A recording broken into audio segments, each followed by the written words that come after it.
The Prince by Niccolo Machiavelli. Chapter 3, concerning mixed principalities.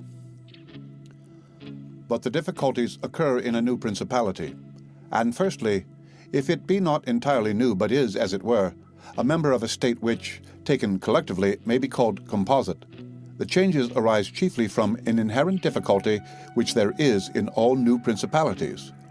For men change their rulers willingly, hoping to better themselves, and this hope induces them to take up arms against him who rules, wherein they are deceived, because they afterwards find by experience they have gone from bad to worse. This follows also on another natural and common necessity, which always causes a new prince to burden those who have submitted to him with his soldiery and with infinite other hardships which he must put upon his new acquisition. In this way you have enemies in all those whom you have injured in seizing that principality, and you are not able to keep those friends who put you there because of your not being able to satisfy them in the way they expected, and you cannot take strong measures against them, feeling bound to them. For, although one may be very strong in armed forces, yet, in entering a province, one has always need of the goodwill of the natives. For these reasons, Louis XII, King of France, quickly occupied Milan, and as quickly lost it. And to turn him out the first time, it only needed Lodovico's own forces, because those who had opened the gates to him, finding themselves deceived in their hopes of future benefit, would not endure the ill-treatment of the new prince. It is very true that, after acquiring rebellious provinces a second time, they are not so lightly lost afterwards, because the prince, with little reluctance, takes the opportunity of the rebellion to punish the delinquents, to clear out the suspects, and to strengthen himself in the weakest places. Thus, to cause France to lose Milan the first time, it was enough for the Duke Lodovico to raise insurrections on the borders. But to cause him to lose it a second time, it was necessary to bring the whole world against him, and that his army should be defeated and driven out of Italy, which followed from the causes above mentioned. Editor's note: Duke Lodovico was Ludovico Moro, a son of Francesco Forza, who married Beatrice de Este. He ruled over Milan from 1494 to 1500 and died in 1510. Nevertheless, Milan was taken from France, both the first and the second time. The general reasons for the first have been discussed. It remains to name those for the second, and to see what resources he had, and what anyone in his situation would have had for maintaining himself more securely in his acquisition than did the King of France. Now, I say that those dominions which, when acquired, are added to an ancient state by him who acquires them, are either of the same country and language, or they are not. When they are, it is easier to hold them, especially when they have not been accustomed to self-government, and to hold them securely it is enough to have destroyed the family of the prince who was ruling them, because the two peoples, preserving in other things the old conditions, and not being unlike in customs, will live quietly together, as has seen in Brittany, Burgundy, Gascony, and Normandy, which have been bound to France for so long a time. And although there may be some difference in language, nevertheless the customs are alike, and the people will easily be able to get on amongst themselves. He who has annexed them, if he wishes to hold them, has only to bear in mind two considerations. The one, that the family of their former lord is extinguished; the other, that neither their laws nor their taxes are altered, so that in a very short time they will become entirely one body with the old principality. But when states are acquired in a country differing in language, customs, or laws, there are difficulties, and good fortune and great energy are needed to hold them. And one of the greatest and most real helps would be that he who has acquired them should go and reside there.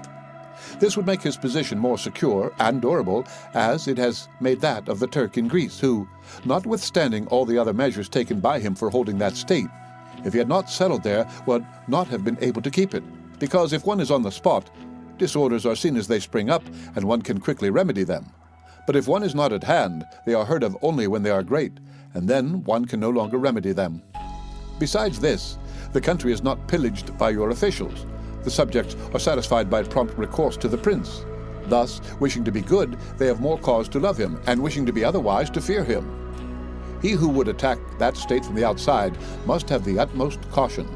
As long as the prince resides there, it can only be wrested from him with the greatest difficulty.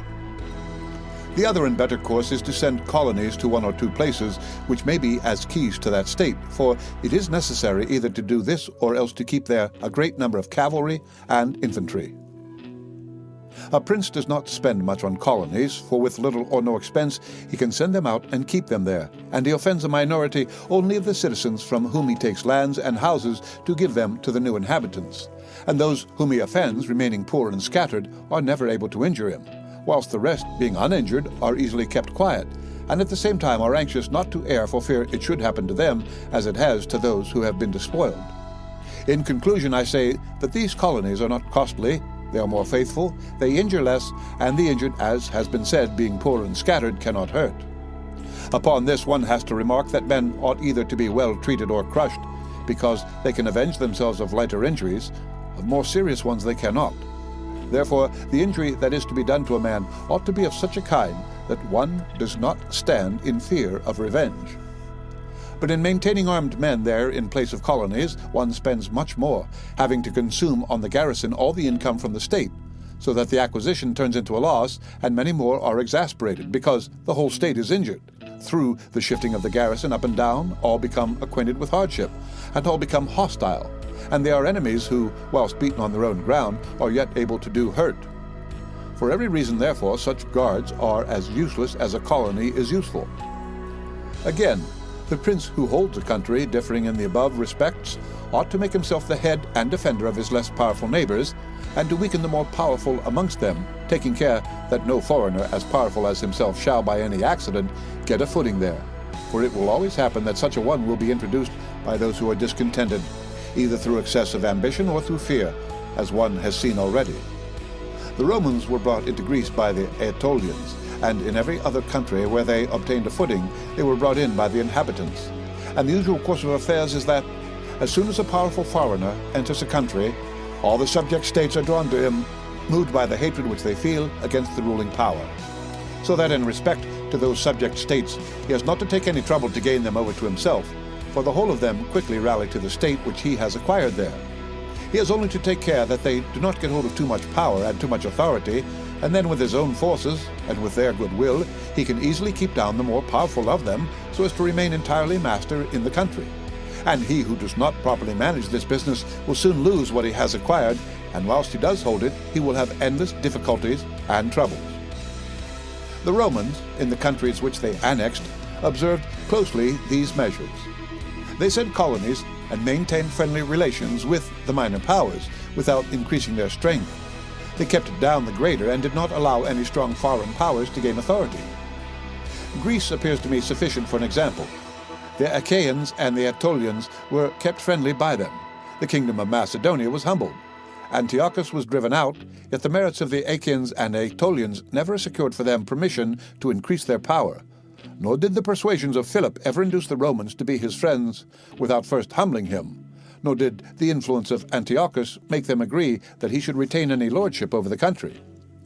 Because the Romans did, in these instances, what all prudent princes ought to do, who have to regard not only present troubles but also future ones, for which they must prepare with every energy, because, when foreseen, it is easy to remedy them. But if you wait until they approach, the medicine is no longer in time, because the malady has become incurable. For it happens in this, as the physicians say, it happens in hectic fever, that in the beginning of the malady it is easy to cure but difficult to detect. But in the course of time, not having been either detected or treated in the beginning, it becomes easy to detect but difficult to cure. This it happens in affairs of state, for when the evils that arise have been foreseen, which it is only given to a wise man to see, they can be quickly redressed. But when, through not having been foreseen, they have been permitted to grow in a way that every one can see them, there is no longer a remedy. Therefore the Romans, foreseeing troubles, dealt with them at once, and even to avoid a war would not let them come to a head, for they knew that war is not to be avoided, but is only to be put off to the advantage of others. Moreover, they wished to fight with Philip and Antiochus in Greece so as not to have to do it in Italy. They could have avoided both, but this they did not wish, nor did that ever please them, which is forever in the mouths of the wise ones of our time. Let us enjoy the benefits of the time, but rather the benefits of their own valor and prudence, for time dries everything before it, and is able to bring with it good as well as evil, and evil as well as good. But let us turn to France and inquire whether she has done any of the things mentioned. I will speak of Louis and not of Charles, as the one whose conduct is the better to be observed, he having held possession of Italy for the longest period. And you will see that he has done the opposite to those things which ought to be done to retain a state composed of diverse elements. The Louis and Charles we refer to here are Louis XII, King of France, the father of the people, born 1462 and died 1515. Charles VIII, King of France, born 1470 and died in 1498. King Louis was brought into Italy by the ambition of the Venetians, who desired to obtain half the state of Lombardy by his intervention. I will not blame the course taken by the king, because, wishing to get a foothold in Italy and having no friends there, seeing rather that every door was shut to him owing to the conduct of Charles, he was forced to accept those friendships which he could get, and he would have succeeded very quickly in his design if in other matters he had not made some mistakes. The king, however, having acquired Lombardy, regained at once the authority which Charles had lost. Genoa yielded. The Florentines became his friend.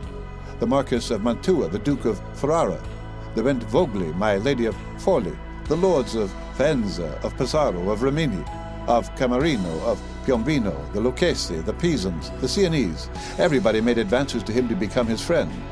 Then could the Venetians realize the rashness of the course taken by them, which in order that they might secure 2 towns in Lombardy, had made the king master of 2/3 of Italy.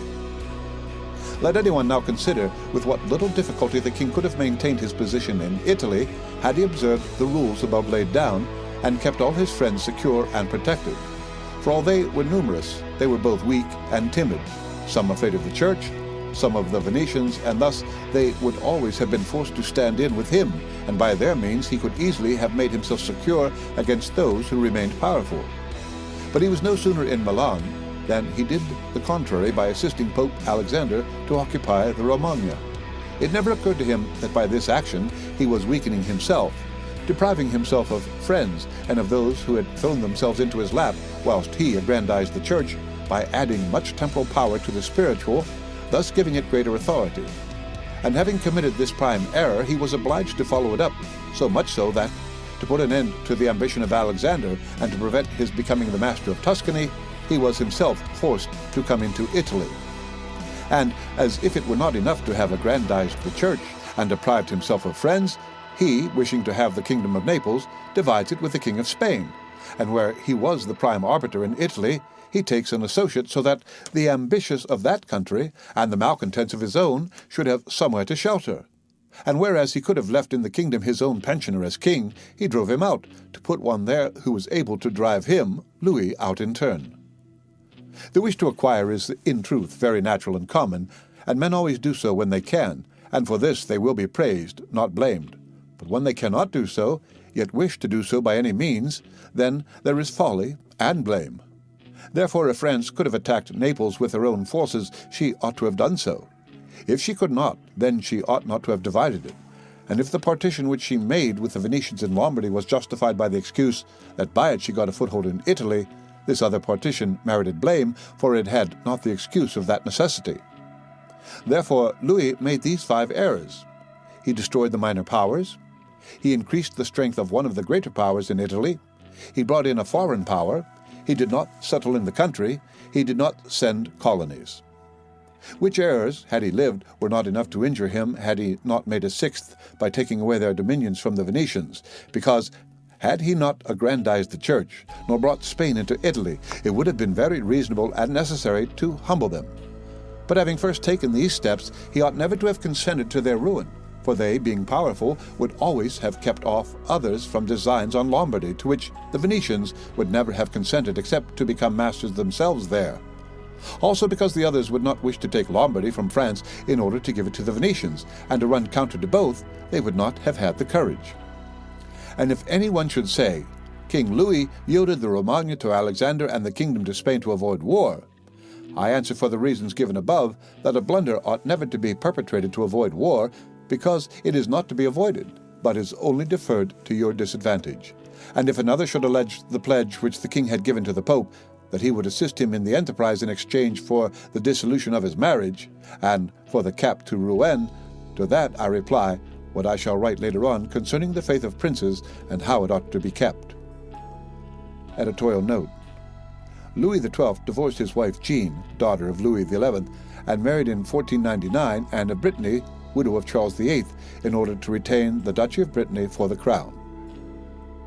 Editorial note: the Archbishop of Rouen. He was Georges d'Amboise, created a cardinal by Alexander VI, born in 1460 and died in 1510. Thus King Louis lost Lombardy by not having followed any of the conditions observed by those who have taken possession of countries and wish to retain them. Nor is there any miracle in this, but much that is reasonable and quite natural. And on these matters I spoke at Nantes with Rouen, when Valentino, as César Borgia, the son of Pope Alexander, was usually called, occupied the Romagna, and on Cardinal Rouen observing to me that the Italians did not understand war, I replied to him that the French did not understand statecraft, meaning that otherwise they would not have allowed the Church to reach such greatness. And in fact it has been seen that the greatness of the Church and of Spain and Italy has been caused by France, and her ruin may be attributed to them. From this a general rule is drawn which never or rarely fails, that he who is the cause of another becoming powerful is ruined, because that predominancy has been brought about either by astuteness or else by force, and both are distrusted by him who has been raised to power.